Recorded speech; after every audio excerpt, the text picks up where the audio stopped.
Hello everyone, DM Zach here. So today I'm going to share with you what I believe to be the best DM tool for D&D, or any RPG for that matter. I've been using Realmworks for quite a few years now, and I can't imagine DMing or writing notes or world building without this program. I don't even use it to its full capacity. There are other uses like similar to Roll20, like sharing maps with players and things like that. But I have other programs for that. I simply use Realmworks for inputting the data for my worlds, keeping information, world building basically, which I spend quite a lot of time on. So I'll explain a little bit about it. So it's done by Lone Wolf Development.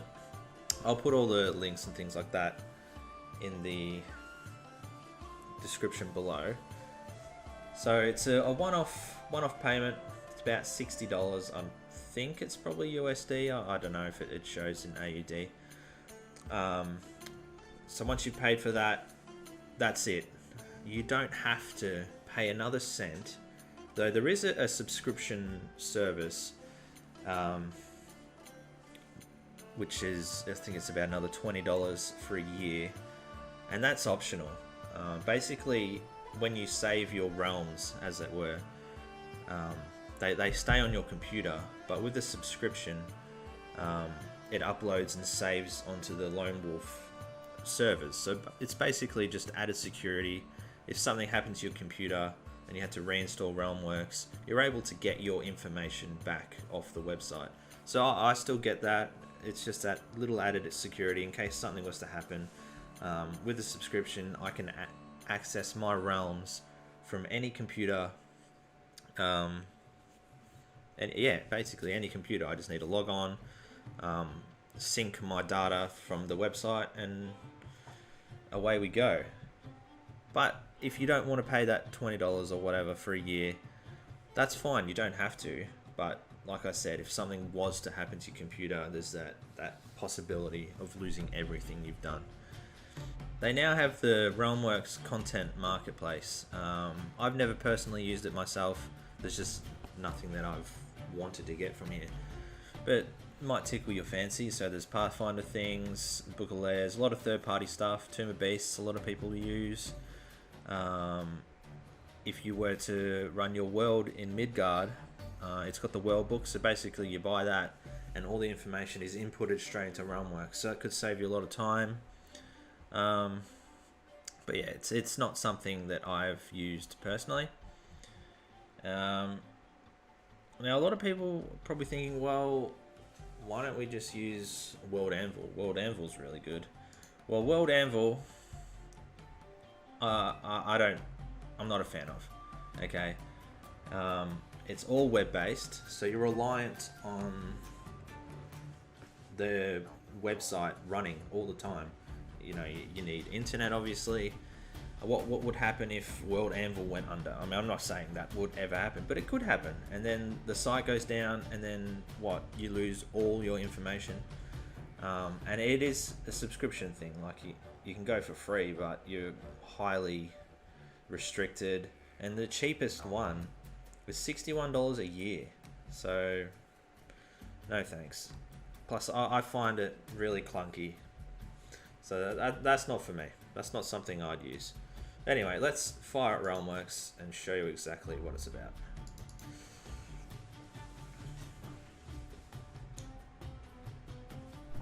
So all you do is log in.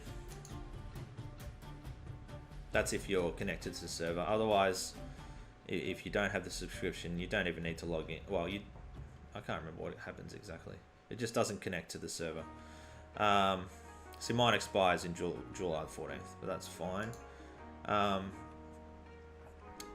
Yeah, that's right. You still log in, but if you didn't have a subscription, you wouldn't be able to sync your realms to the server, which is fine. I've got a lot of realms, as you can see. I've made some backup ones just in case, worst case scenario, Realmworks was to go down. I've still got all these realms that I could add information on, just hopefully no, nothing happened to my laptop, which is where I usually do my world building and things like that. So today I'm going to open up Forgotten Realms. It's the main world that I've been DMing in for quite some time. So when we fire up Realmworks, this is what we look like. Loading. It's normally a lot faster than that. Okay. Close everything down for now. Alright.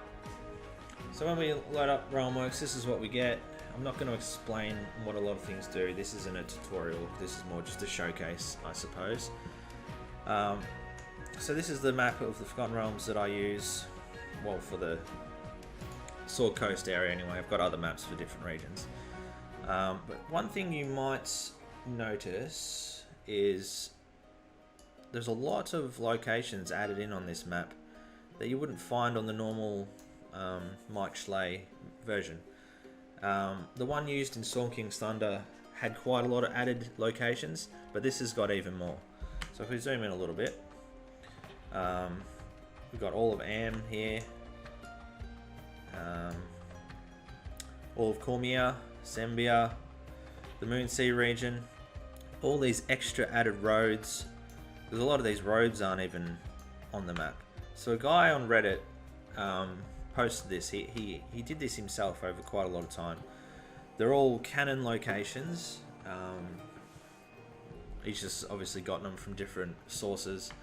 So it's a really good map. I highly recommend getting it. And I'll chuck the link in the description again. And there's a version with or without Saltmarsh, because Saltmarsh is from Greyhawk. But say you want to use Saltmarsh in your Forgotten Realms, he's got a version, or he's added Saltmarsh near the Mirror Dead Men.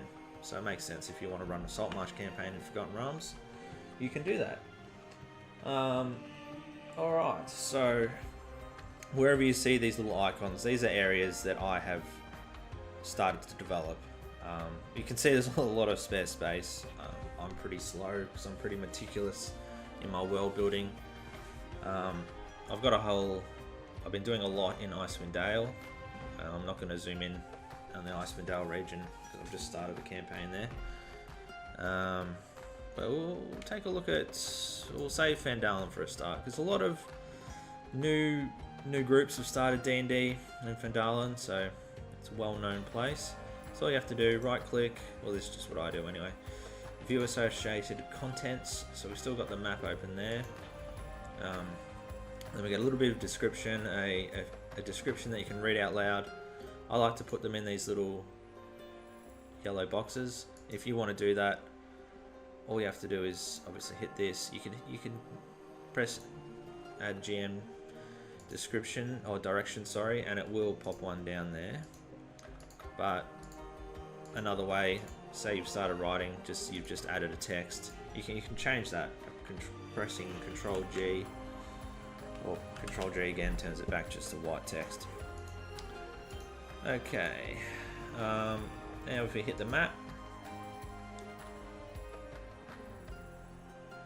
loads up, and again you can add little locations. All you have to do that, you'll get this little bar, add a pin, there you go. So anyway, we'll have a look at Stonehill Inn.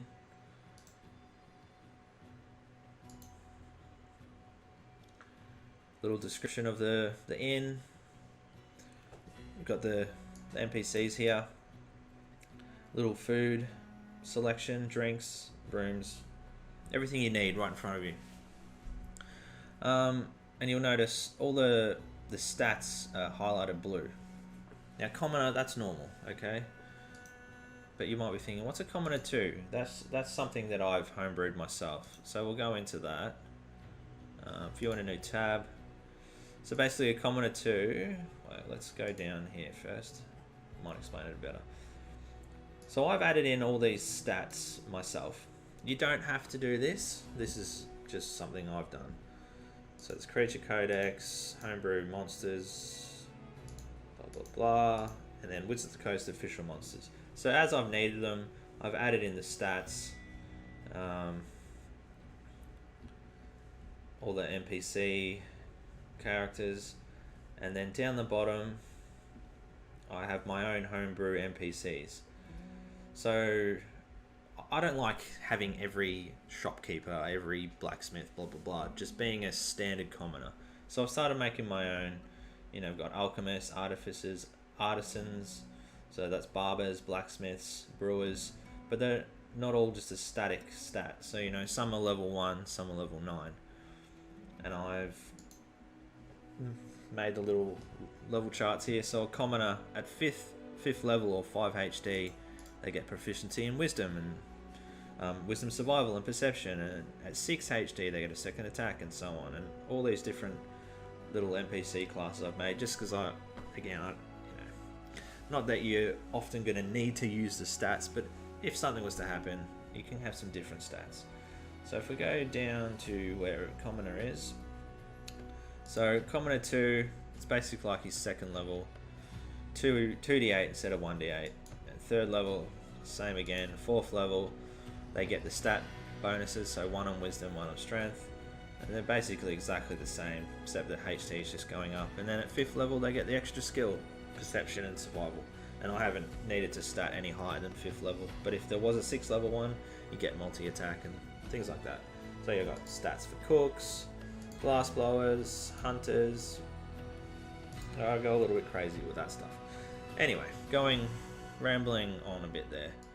So anyway, I like it. Once you've put the stats in, let's show you for instance. That's why they highlighted blue, so I can just go straight to the stat.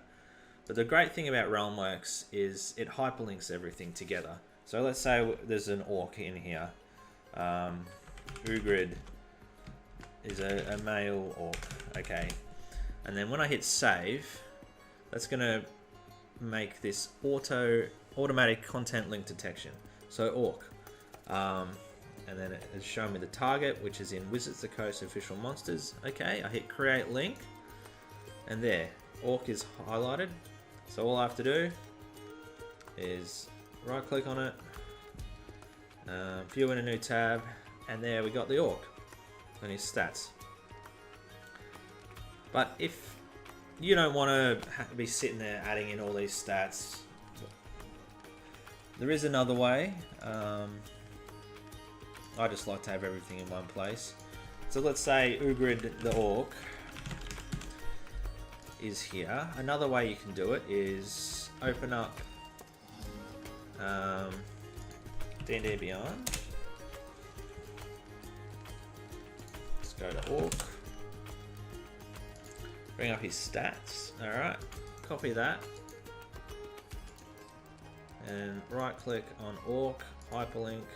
Chuck it down in the address, save that. Now, all I have to do is go over orc, control plus click, and it will open the orc in your web browser. So that's just another way you can add stats in. But I like to just have everything in Realmworks. Anyway, so that's Fandalen. So every little hyperlinked building has some information about it.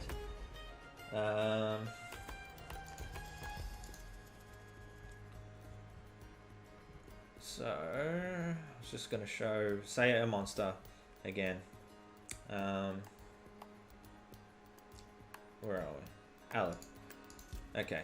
So I like having the stats in here. I know it takes a bit of time, but I like it. I try and lay it out like it would be in the monster manual, and I'll tend to add in a little description at the bottom.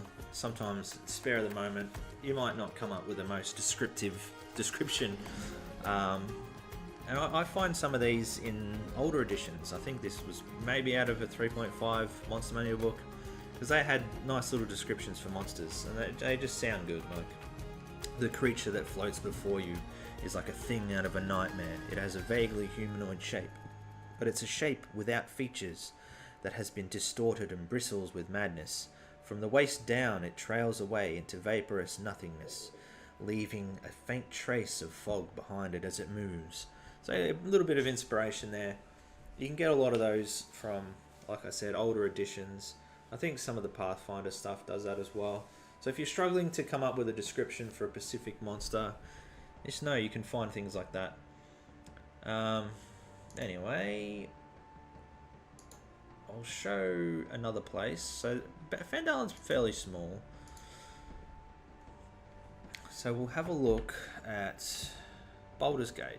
I did quite a lot on Boulders Gate. I was going to start a Boulders Gate campaign until Icewind Dale came out, and me and the group decided we'll start an Icewind Dale campaign. But that's fine. One day we might run something in Boulders Gate, and I had a lot of fun building this. So as you open up Boulders Gate, got a little description as your party's coming in, the emblem, some bits and pieces. Go down to city landmarks, and we've got the maps. So there's a ward map and the general map. So click on the ward map, and that's just showing you all the different wards of Boulders Gate and a little bit of a description for that. Where's Boulders Gate gone? Close the thing. There's Boulders Gate. Alright, so we hit this map, and as you will see, there's quite a lot of pins. But I just enjoy it. Enjoy the world building. It makes I just feel like it makes the city come to life. Alright, we'll have a little look at something. So all the different things. It's a cafe. The white is like a big market. A temple of Ogma. We've got the High Hall. What's down here? Patria Manor, and Patrias are nobles basically. Another manor there. Sea Tower of Boldurun. Water Queen's house. It's a temple of Umberlee. We've got the Counting House, a bank. Here we've got the High House of Wonders, and this vast workshop is the centre of Gon's religion in Boulders Gate, and across the street is the Hall of Wonders, a quasi-religious museum for the magnificent inventions wrought in Gon's name. So if we right click on that one, have a look, comes up with everything I need in the Hall of Wonders. An enormous rectangular stone building stands before you, and it goes on, and then all the information I need to read about it, notable NPCs, treasure, which is actually all the things in the museum. So you got a little description at the bottom. The hall is dimly lit by stationary enchanted glowing globes. It is crowded with gleaming mechanisms that represent the more successful inventions devised for the greater glory of Gond, Wanderbringer. Goes on. So then I've got the details of what's in here. A steam-powered dragon automaton. And a lot of this information I've gotten from older editions or other source books. So I've got a lot of information from Boulders Gate Descent into Avernus, which I've started to prepare here. Also got a lot of information from it wasn't 5th edition, it was D&D Next. So Murder in Boulders Gate had a lot of information, a lot of great information on Boulders Gate. And also Heroes of Boulders Gate, which you can find on DM's Guild, was made by James Olin. He was the lead designer of Boulders Gate 1 and 2. And so he made this adventure. It's sort of set, not in the 5th edition era. It's set a little bit more back in time. It's got wonderful art, really cool adventures, and a lot of more information that you can drop into your Boulders Gate. So I got a lot of good stuff out of that. Now, where are we? Drop out of there. Alright. But yeah, you can keep all your stuff here nice and neat.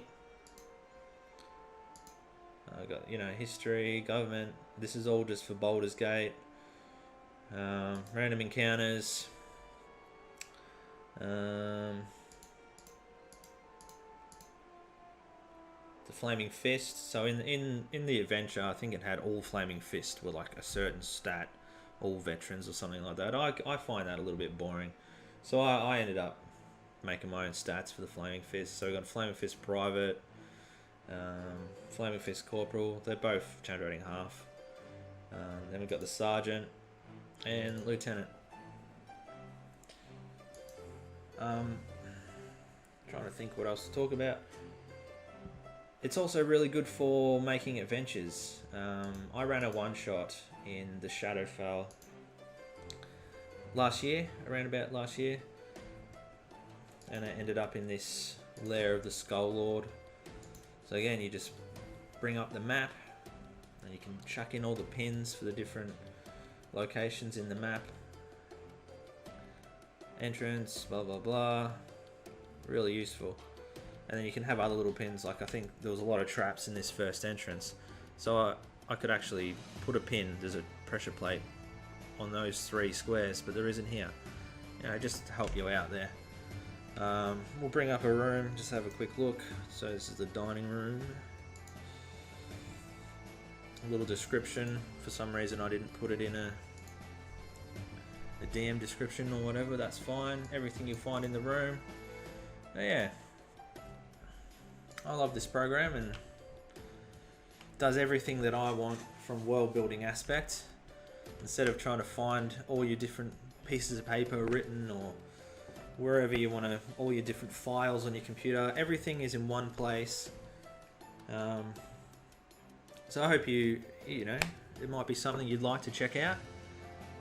If you'd like any tutorials on actually using the program, let me know in the comments, and I can do some other videos on actually adding in information and doing different things.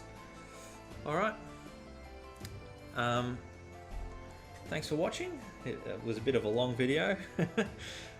If you haven't subscribed, consider it. And I'll see you in the next video.